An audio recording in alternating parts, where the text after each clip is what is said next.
किया तो फिर अपने पर गैरत आती है, ग्लानि पैदा होती है, हमने बहुत गलत किया है, अपने स्वार्थ के लिए हमें ऐसा नहीं करना चाहिए था। ये पिंड भगवान अनादि है, अपने गुण और धर्मों से अनादि है, अपने गुण और धर्मों को बदलता नहीं है, सदैव अपने अंत में रखता है। मिट्टी, जल, अग्नि, पवन, आकाश, ये 5 तत्व हैं जो आपके समक्ष हैं। ये पक्षपात नहीं कर रहे। पृथ्वी सबको अन्न दे रही है, किसी भी धर्म का हुआ, सबको अपने ऊपर धारण किए हुए है, किसी का बहिष्कार नहीं करती।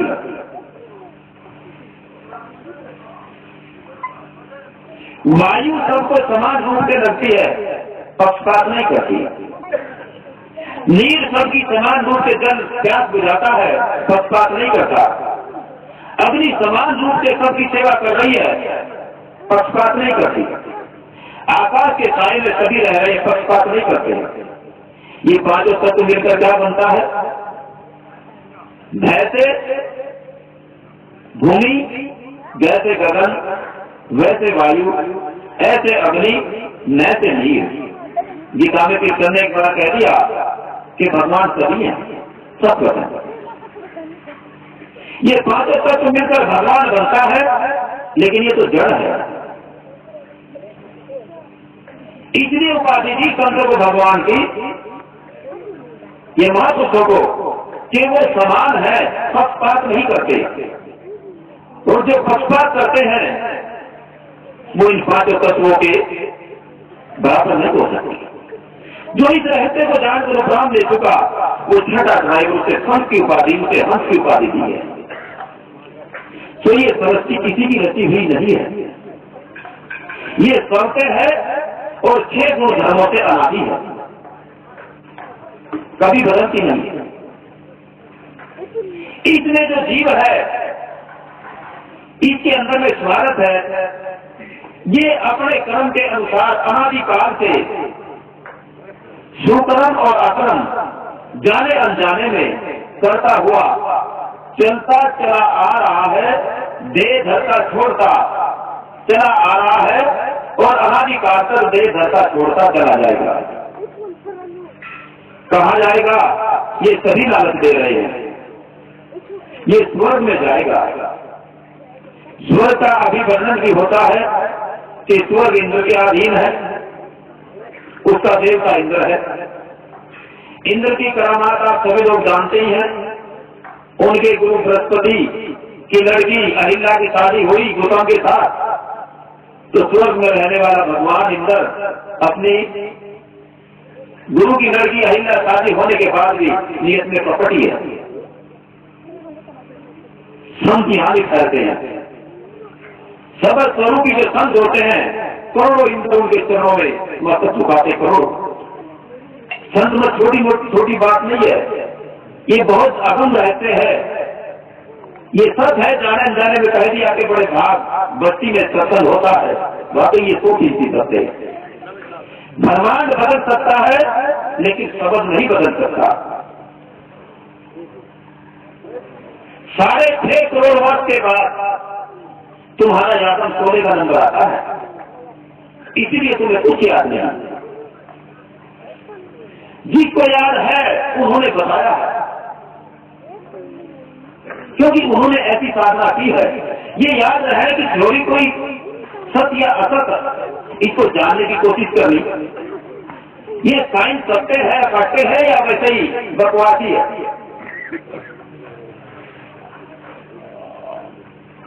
और आप सद्गुरु रविदास जी महाराज की वाणी अगर अनुसरण करें तो उन्होंने कहा कि 84 में भरने का कोट कल्प जो विचार, 4 युग बीतने के बाद एक कल्प बनता है, और कोट कल्प अब आप अंदाज लगाएं। यादव 16 कितना महत्व है, कितना आदरणीय है, क्या ये राज है। इसको जानने के लिए साधु संतों की शरण में विनम्र होकर आओ। पहले अपने आप में एक सच्ची जिज्ञासा ध्यान करो। यदि सच्ची जिज्ञासा है तो कहीं न कहीं तुम्हें सबक भेदी मिल जाएगा। यदि हमारी खोज अधूरी है, अंदर में ठीक जिज्ञासा नहीं है तो हम गुमराह हो जाते हैं। अभी विचार कर रहे थे कि एक महात्मा जी खड़े हैं, कभी वो अलोप हो जाते हैं, कभी सांप दिखाते हैं, कभी कहीं करते हैं।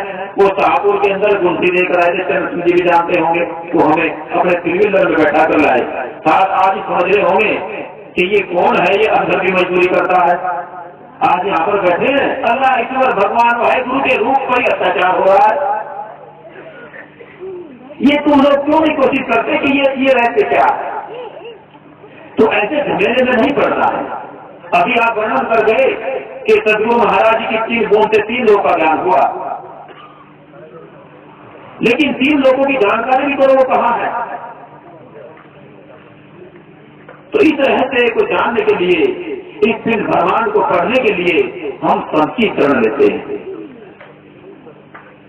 संत की शरण लेने का मतलब ये नहीं है जैसे संसारिक चाहते हैं कि हमें ये मिलेगा, वो मिलेगा, फला मिलेगा। नहीं, यदि तुम सेवा करके मांगने की जरूरत नहीं है। यदि तुमने दिल में आस्था की, लेकिन वो सात्विक सतोगुणी होनी चाहिए।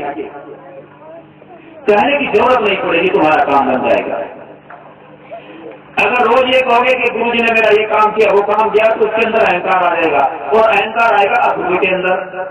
जो सोचेगा मेरी अंधे का तीर बटोरे में लग गया, मुझे गुरु जी कह रहे, और मैंने कुछ कहा, इनका थोड़ा बहुत काम बन गया, बस मैं तो भगवान का भाई बनकर बैठते। ये सबक स्वरूप है। ये कितनी भ्रांतियों में फंसा हुआ है, इसे भ्रांतियों से निकालना है। भ्रांतियों से निकालोगे तो ये हंस बन सकता है, यदि नहीं निकालोगे तो ये हंस नहीं बनेगा। और हंस का क्या मतलब है? तो वे संसार की विष्टा में घंटोज मारते, संसार की मुंडी में। हंस संसार की विष्टा में चोट नहीं मारता, वो तो समुद्र में डुबकी लगाने जानता है। डुबकी लगाएगा वो तो हंस रूप हो जाएगा।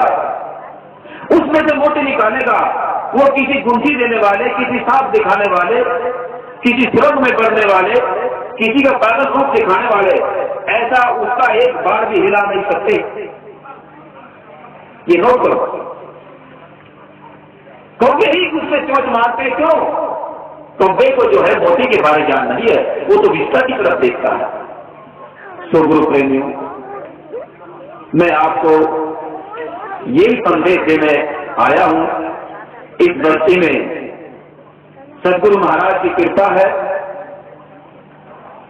मान बढ़ाई के लिए हम इस बस्ती में नहीं आए। हमें तो ड्यूटी सदगुरु महाराज ने दी, वो करेंगे, दर्द दिल से निभाएंगे। जो है वो समर्थ ही होगा, प्रत्यक्ष होगा, परोक्ष नहीं होगा। वस्तु सदगुरु की देनी आप में है, हमारा क्या है?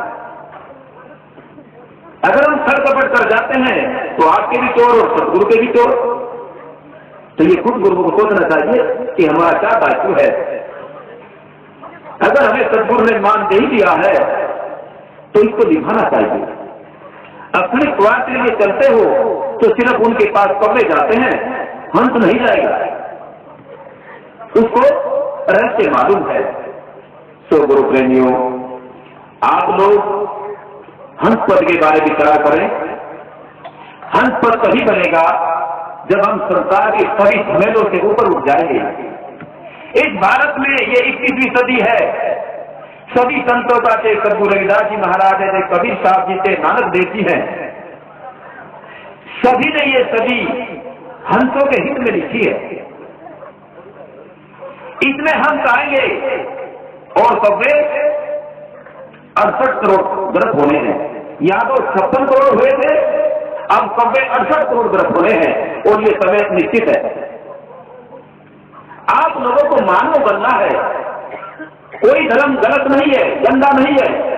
उस धर्म को तोड़ने वाले, उसमें कट्टरवाद सांप्रदायिकता लाने वाले गंदे होते हैं, और ये आ ही जाती है। क्योंकि सदगुरु के रहते से हम बेमुख होते चले जाते हैं, पीछे हटते चले जाते हैं, और फिर हमें सदगुरु का ज्ञान, सदगुरु की चिट्ठी, सदगुरु का भाव मेहनत करके ना बल्कि हमें विरासत रूप में मिलना शुरू हो जाता है।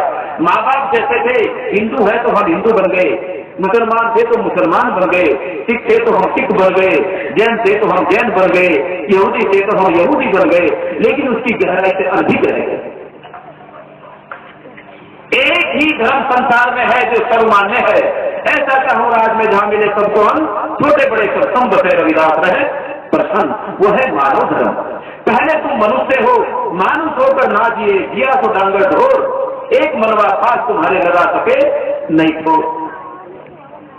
मानुष तेरा बहुत बड़ा, मांस ना आवे काम, हार न बनेंगे आभरण शौचा में बातें बात। तुम्हारा गुण ही बड़ा है, इस देह का कुछ नहीं करना है, इस खान के बाजे नहीं बजने, इससे जैसा मर्जी करने, लेकिन गुणों की ही कदर होगी।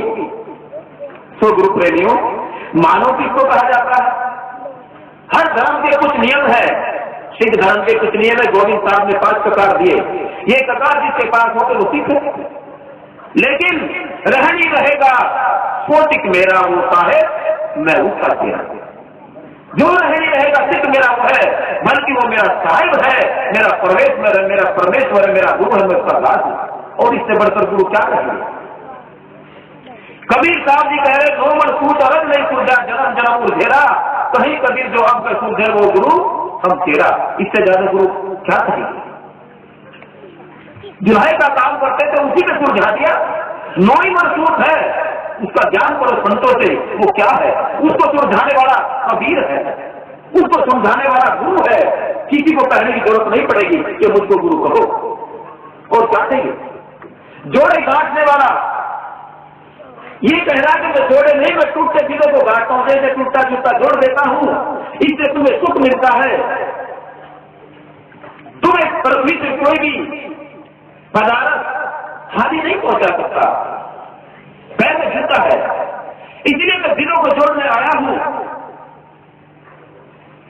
ज्ञान की रामदी कहते हैं, प्रेम का टांगा, जान की पली, ज्ञान का टांगा किसे उन्होंने कहा।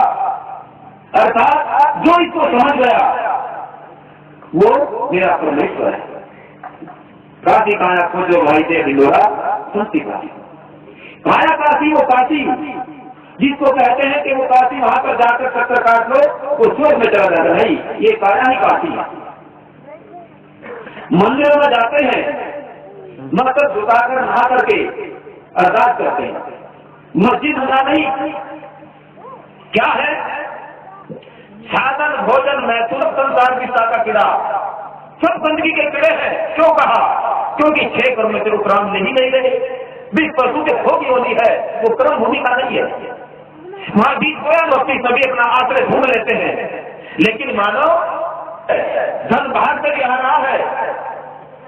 आज कोई नहीं कह रहा कि हम किसी धर्म की रक्षा कर रहे हैं, सभी किसको दे रहे हैं? मानव मात्र को। लेकिन बीच में चोर रहे थे जो अपनी तरफ रक्षा कर लेंगे, उन्हें नहीं पता कौन मरा कौन गिरा, वो क्या जाने पीर कराई। घायल की गति घायल जाने इंदिरा जी कह रही, जो कोई घायल हो रही मैं प्रेम दीवानी, मेरा दर्द न जाना कोई। प्रेम किसको कहा? प्रेम वो ताकत है जिसके जरिए तुम संसार के कर्ता को निकाल सकते हो, जिसको दुनिया कर्ता कह रही है। वो कहा ये कर ढूंढ लो, जो हम आ लिया तो हमसे तुम्हें प्रेम फांस से बांध लिया, हम तेरी बहुत फांसे टूट गए तो हमारी प्रेम फांस से टूट कर दिखा। क्यों? हमने बांध लिया।